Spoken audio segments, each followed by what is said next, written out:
Hello, my name is Isaiah Johnson, and I'm here to talk about why the media is corrupting our society.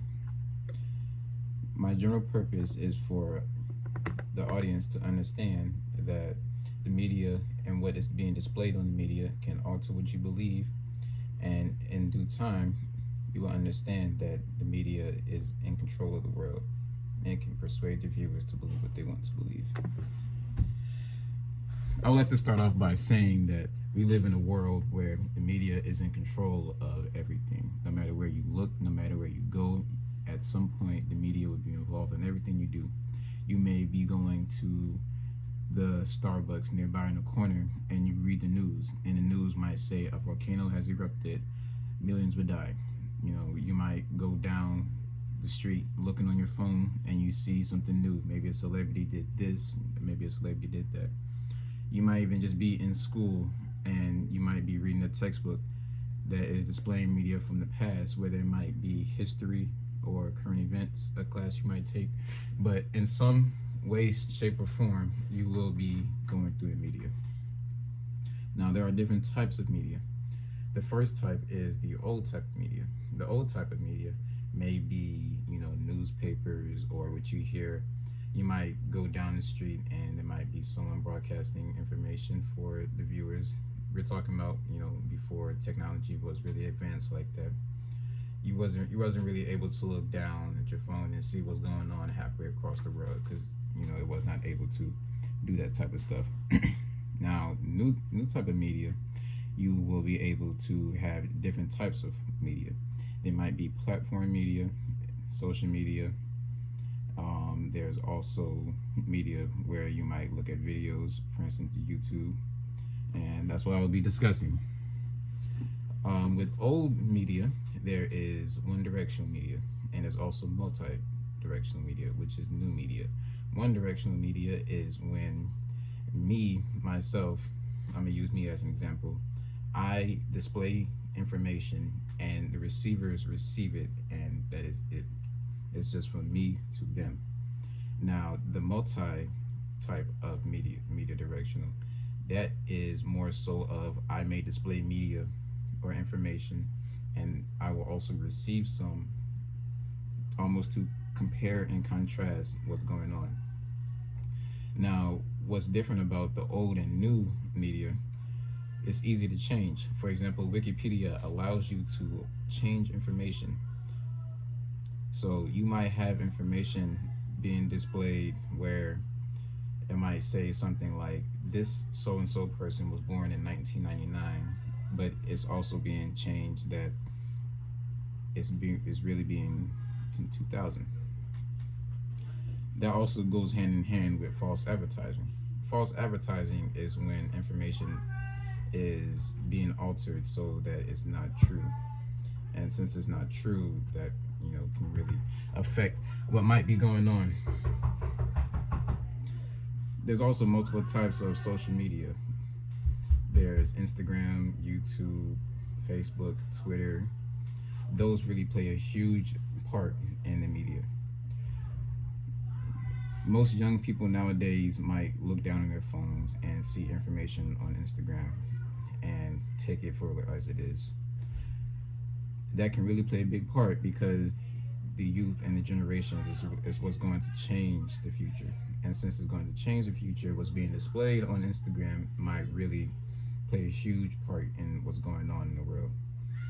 You might go on Twitter and see the same exact thing, but something a little bit more different. You might go on Facebook and see the exact same information. You might see the same event, but a different view from it. And that's just how that happens. There's also video platforms. Video platforms can be anything like YouTube or links to videos where you can watch it. For instance, on YouTube, I want to say from 2020 all the way up to now, you still may see videos talking about a new strand of COVID being discovered, and they go into a description about what that might be. Or they also might talk about what's going on in the world. For instance, a couple months ago, there was a volcano going on that no one really knew about because COVID really took the world by storm. So that's another way of media being displayed. There's also news channels. whether it's a local news channel, a nationwide news channel. you know you might get a channel 6 news going on at 6 p.m., 10 p.m., not 10 p.m., 10 a.m., and so on and so forth. And that's the social media view, how it is affecting us. There's a word that most psychology majors or most psychologists might use, and that the word is conformity. Conformity is when you basically just go with the flow. I might be out with friends and they all do something and I do it because I'm with them. Some people might use the word conformity, some people might just say monkey see, monkey do, but when all said is done, it's all just you going with what's ever going on. And conformity can go hand in hand with this because people don't really look into information nowadays. They might see what's going on and just take it for as it is. So if I see that some news was being displayed that 5 out of 10 Hershey bars was containing a very deadly substance, the world would simply say no and just completely cut off Hershey as a whole. Now, that could also be true and that could also be false. But me going with what the crowd is doing, they might say, oh no, let's just go ahead and get this banned. Let's just get this out the way because I don't even want to try it, you know. And it might come to find out that that was the wrong information being displayed. It might be the wrong company, might be wrong information. Someone might have punched in the wrong number when they was doing the calculations. And it might not be 1 out of 10, it might not be 5 out of 10, it might be 10 out of 10, but you never know. Because people tend to just go with the first thing they go with. This social media or media in general can also inflict wars. For instance, if Trump would have said something on Twitter, fight for words, someone overseas might have taken it the wrong way, and that really would have led down to somewhere. So what you post on social media can really inflict a lot of pain on people and a lot of anger on people, and you really don't know what could happen. And it might not even be wars. This goes hand in hand because young people nowadays might go on social media and post very harmful things or very hurtful things about others, and that is the same thing as cyberbullying. And they might come to school the next day and you know what might go down. So that can really be a bad thing, and on why social media is corrupting us. Lastly, there's a lot of mixed beliefs. When I say mixed beliefs, that's just saying that I might think one thing and someone else might think another. So, for example, it's common nowadays that the newer generation of parents aren't really giving their kids meals with a lot of meat in it because they believe that the meat is not kosher. It might be a religious thing. It might just be that they think that the meat is bad for them, and they're giving their kids a plant-based diet. Now, me myself, I was grown and I was raised off of meat, this and that, chicken, beef, all that other stuff.